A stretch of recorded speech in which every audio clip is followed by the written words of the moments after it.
At 3:30, we got number 16, Georgia Tech, who's 8-1. Traveling to Boston College, who's 1-9. Georgia Tech favored by 16.5 points in the ACC network.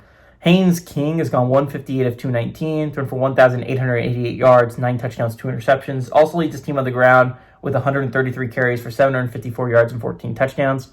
Eric Rivers had 31 catches for 397 yards and a touchdown. Dylan Lonergan for the Eagles has gone 162 of 242, thrown for 1,655 yards, 10 touchdowns, 5 interceptions. Turbo Richard had 119 carries for 506 yards and 5 touchdowns. Lewis Bond had 73 catches for 733 yards and a touchdown. Georgia Tech has gone 7-5 all time against Boston College. Last 3 games have gone to Boston College, though, from 2020 to 2023. 2008 was the last time Georgia Tech was able to go on the road and beat Boston College. Georgia Tech is 3-0 in one-possession football games against the Eagles, but Brent Key is 0-1 against the Eagles during his tenure. This is like one of the teams he hasn't been able to beat yet in the ACC. So again, I think this game's really important for the Yellow Jackets. 2 weeks ago when they lost to NC State, they went from being, I think, my 6th seed overall to being out of my college football playoffs entirely. They were my first team out of my college football playoffs after that one. After a rough week for the ACC, I will not sugarcoat it. That was a rough week for the ACC last week. They bumped all the way to my 10 seed. Georgia Tech, I think, should be in the college football playoffs if the season ended right now. The big thing for Georgia Tech is their win. They don't have any great wins, but I would argue they have one solid win, which is a road win over Wake Forest, which has aged way better than I think anyone would have expected the road win over Wake would age. It seemed like a weird close game at the time. The Georgia Tech shouldn't have had that close, but Wake's coming off a big upset over Virginia on the road. Wake's not as bad of a win. It's actually their best win on the resume for Georgia Tech.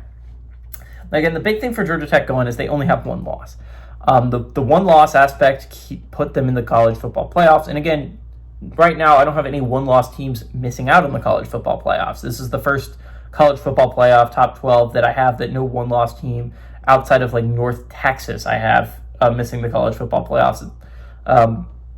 There's no one-loss team I have right now missing the college football playoffs. Georgia Tech is my 10 seed. They moved up a couple spots thanks to Virginia and Louisville losses, as well as Utah as being on a bye, as well as Georgia Tech, and that them kind of moving down instead of up. Georgia Tech, again, has a way to play their way into the college football playoffs. It's not even that much of a doubt down the stretch, right? They have a great chance to get a win over Pitt next week. They have a great chance to boost the resume against Georgia the week after. If Georgia Tech can win these next 2, I believe tiebreakers do go their way, and they will be in the ACC championship with a way to play themselves into the college football playoffs. Obviously, a win over Georgia would cinch a college football playoff spot, even with a Big 12 ACC championship loss.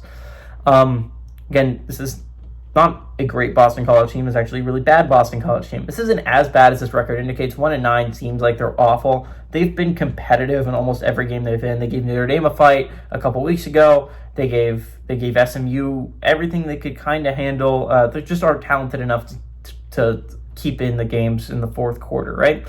I think that stands the way here. I think Boston College just moves to 1-10, and Georgia Tech gets a big win heading into a big game against Pitt here. I like Georgia Tech to go on the road, and I like them to cover.